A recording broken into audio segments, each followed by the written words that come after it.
x/y = 3:1 ఇచ్చాడు.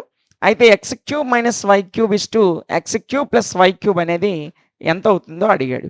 So ఇక్కడ x/y 3:1 అన్నాడు కాబట్టి x 3 గాను y 1 గాను తీసుకుంటాం. ఓకేనా? సో దాన్ని ఇందులో సబ్స్టిట్యూట్ చేస్తే 3³ - 1³ 3³ + 1³ 3³ అంటే 27 - 1³ అంటే 1 3³ అంటే 27 + 1³ అంటే 1.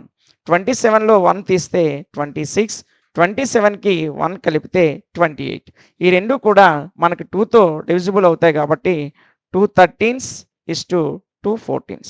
మన ఆన్సర్ వచ్చేసి option C is correct answer. ఇలాంటి మరొక క్వశ్చన్ ఇక్కడ ఇవ్వడం జరిగింది. ఈ ప్రాబ్లమ్ని సాల్వ్ చేసి దీని యొక్క ఆన్సర్ని కామెంట్ సెక్షన్లో తెలియజేయండి. ఇలాంటి మరిన్ని వీడియోస్ కొరకు మన ఛానల్ని ఫాలో అవుతూ ఉండండి. Thank you.